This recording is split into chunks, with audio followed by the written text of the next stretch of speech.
The United States has retaliated against Iranian targets in Iraq and Syria in response to the deaths of 3 U.S. soldiers in Jordan last week. It's President Biden's most forceful response yet to attacks by Iranian-backed militia groups since Israel and Gaza started on October 7th. Iran has long been a great instigator and a major power in the Middle East and beyond. But one thing that gave the United States and the West at least some mechanism to keep Iran at bay was the Joint Comprehensive Plan of Action, the JCPOA, more commonly known as the 2015 Iran nuclear deal.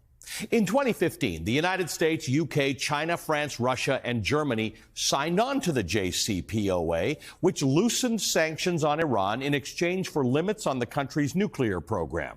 The goal of the deal was to prevent the revival of Iran's nuclear program, but the agreement did much more than that. It opened up a line of communication between the signatories of the deal and Iran.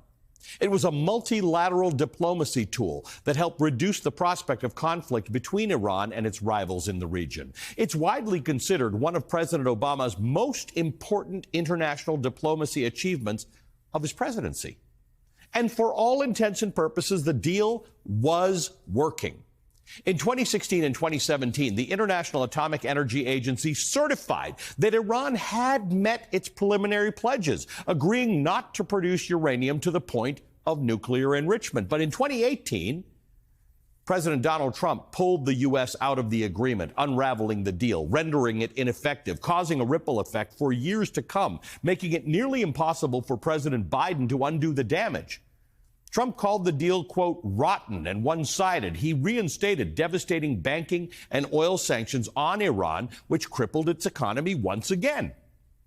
At the time of the U.S.'s withdrawal from the deal, Iran's supreme leader, Ayatollah Ali Khamenei, took to Twitter to say that Trump's, quote, corpse will be worm food before the country of Iran falls. Needless to say, Iran was not happy with the pullout. In 2019, Iran began enriching uranium at higher levels and developed new centrifuges for uranium enrichment. And last year, 2023, United Nations inspectors found that Iran was enriching uranium to close to weapons-grade levels.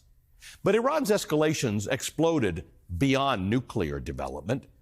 As we're seeing play out now, the regime and its proxy groups increased their regional aggression. Iran-backed militias have helped fuel insurgencies and civil wars in Syria and Yemen. Iran is now more embattled and it is more emboldened.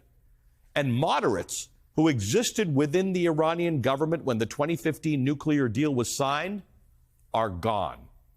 In 2020, a new hardline parliament was inaugurated in Iran. While already existing domestic politics had a lot to do with Iran's shift in government, many experts say that Trump's pressure campaign hoisted the hardliners to the front and the top of the Iranian regime. So when President Biden came into power, negotiating with Iran was nearly impossible. It wasn't for lack of trying. For the first year of Biden's presidency, his administration attempted to resurrect the 2015 nuclear deal, but Tehran refused to engage directly with U.S. diplomats. Talks have now been stop and go for several years, and then something happened in 2022 which made matters even worse: the war in Ukraine. You see, the original nuclear deal depended on cooperation between the West and Russia. But once Russia invaded Ukraine, any collaboration with Moscow was off the table. And now Iran is helping Russia in its war. Iran's attack drones are a common feature in Russia's campaign against Ukraine. The 2015 Iran nuclear deal built at least a little good faith between Iran and the West and created an avenue for discussion and for diplomacy. Without it, America has no negotiating partner across the table, either to bring the temperature down on attacks across the Middle East or to help settle Israel's war with Hamas.